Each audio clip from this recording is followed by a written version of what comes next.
Okay, I'm going to do a voiceover. They started playing some music and I didn't want to get a copyright strike. This is the Solace 28. It's actually 29.6 on the length, so it probably should really be called a 29 footer.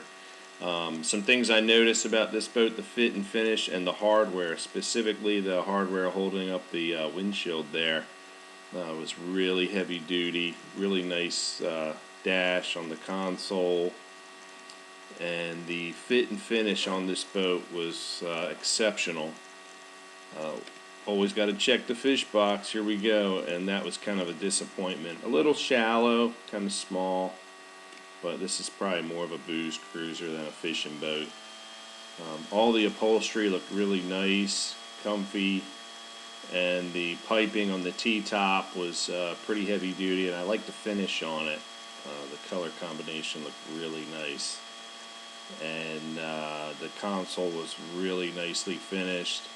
Had some wood trim in there and such, and marine head, a little sink.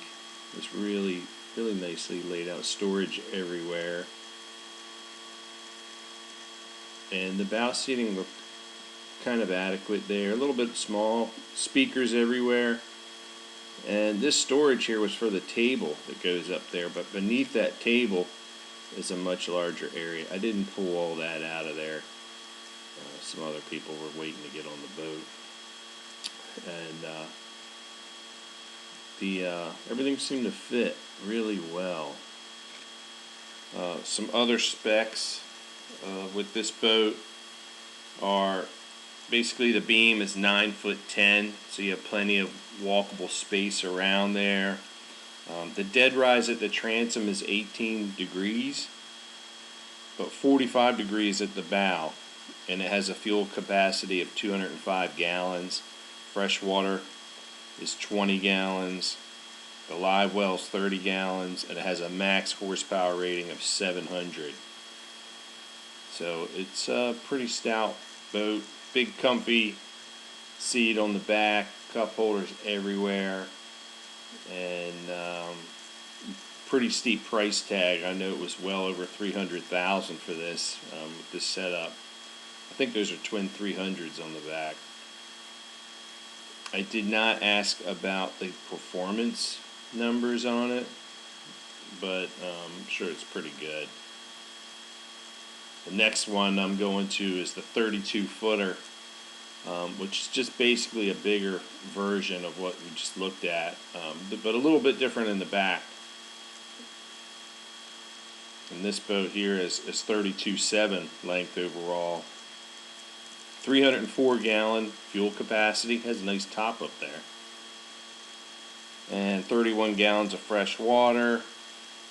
Has 2 live wells on this boat, both are 30 gallons. 10.3 on the beam, 10 feet 3 inches on that beam, and a dry weight of 10,500 pounds. Max horsepower on this boat is 900 horsepower. Once again, the fit and finish was like perfect. Nice live well there. This one has the Mercuries on it.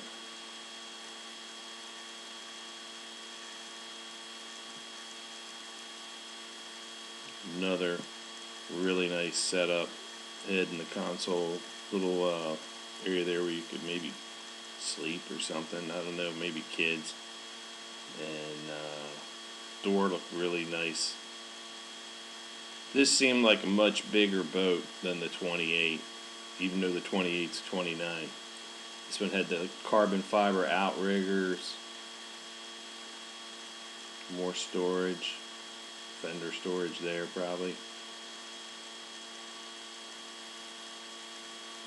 And then here in the back, you'll see the bilge access is quite good, and they did a really nice job on the bilge. Everything was finished there, and you can see the fuel tank, which has a coating on it, and just really nice boat all the way around. Very expensive, over $400,000 I believe for this one. Big money.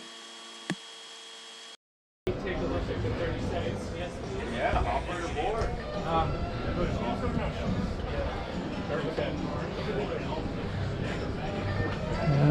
Everything up under your top, wind up, outriggers, some storage up there.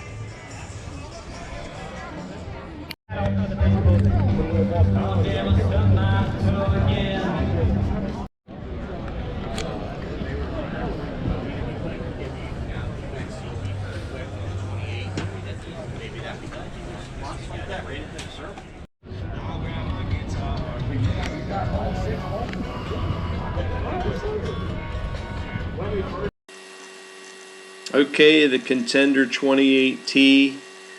I'm familiar with these. I have a Contender myself. It's a little bit smaller than this one. It's the 23T, or what they now call the 25T. This boat is 28 feet length overall, and it has an 8-foot 10-inch beam. It's very well put together. These are very well built.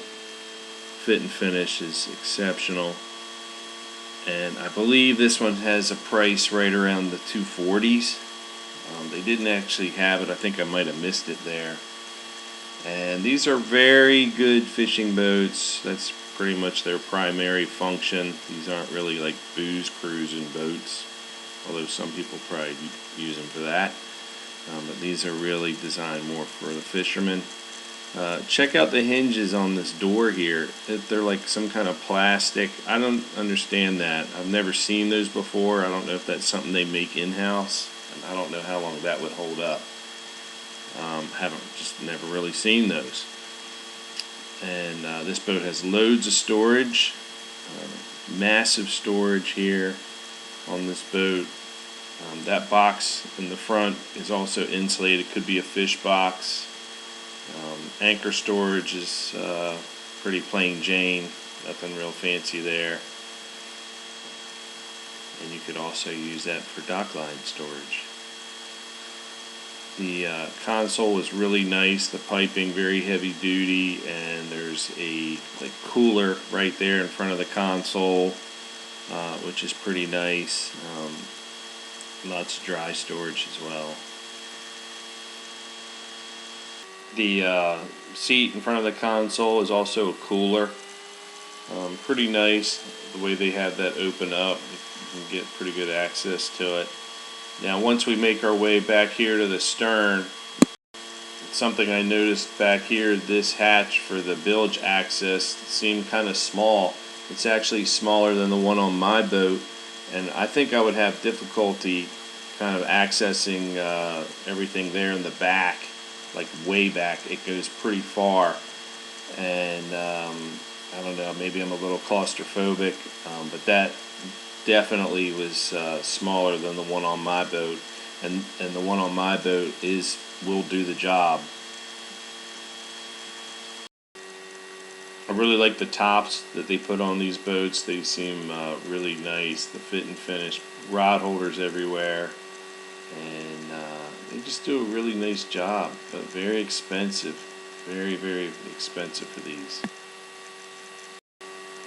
If you enjoyed the video, hit the thumbs up and subscribe. Thanks.